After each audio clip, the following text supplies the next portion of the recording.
পর্যন্ত তার অপরাধ প্রমাণ হয়নি। তবে হঠাৎ করে আপনি এই কাজটি কেন করতে গেলেন? আপনি যা করেছেন তাতে মনে হচ্ছে রক্ষকই ভক্ষক। দেখুন আমি এখানে একদম মাথা ঠান্ডা, শান্তভাবে একটাই উত্তর দিয়ে এখান থেকে বেরিয়ে চলো। মনে রাখো, মিডিয়া রয়েছে, হাজার একটা লোক রয়েছে, কিন্তু এখানে সামান্য একটা মিস্টেক হলে আমি কিন্তু তোমাকে কোনোভাবে বাঁচাতে পারবো না। Go.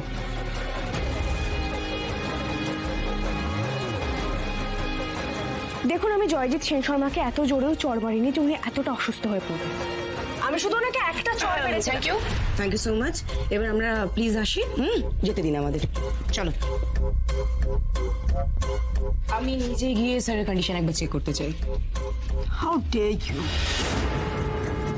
তোমার থানায় একজন সাব ইন্সপেক্টর আমার হাজবেন্ডের গায়ে হাত তুলেছে, আর তুমি তার হাত ধরে এসে বলছো ভেতরে যাবে। ইয়ার কি হচ্ছে এটা? মানুষকে কি পুরোপুরি শেষ করে দিতে চাইছো? এসব আপনি কি বলছেন? এই শোনো, তোমার সাথে এখানে কেউ কথা বলছে না, আমাকে নিয়েই কথাটা বলছে। এটা গলাবাজি করার জায়গা বা সময় কোনো নয়। আর আপনাকে বলছি, আপনাদের কাউকে আমি ভেতরে যেতে দেব না।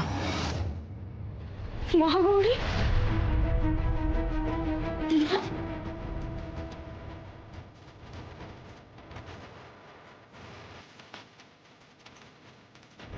তুমি এসেছো? মা, কি দেখে কি হয়ে গেল বিশ্বাস করে আমি কিচ্ছু বুঝতে পারছি না। আমি চেঁচিকে একটা চড়ই মেরেছিলাম। আমি সবটাই শুনেছি রে মা।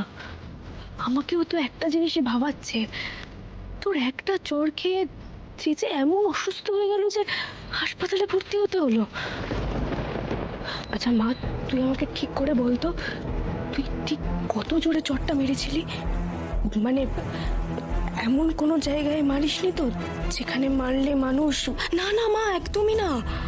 আমি খুব কনসিয়াসলি ওকে এমন জায়গায় মেরেছিলাম যেখানে মারলে ওর কোনো ক্ষতি হবে না।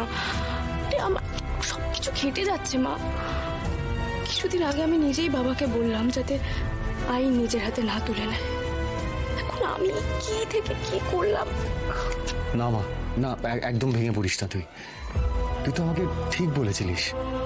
তুই আমাকে যা যা বলেছিলিস আমার ভালোর জন্য বলেছিলিস, আর এটাই তো সত্যি। তোর জন্যই হয়তো পুলিশের হাত থেকে আমি অনেকবার বেঁচে গেছি।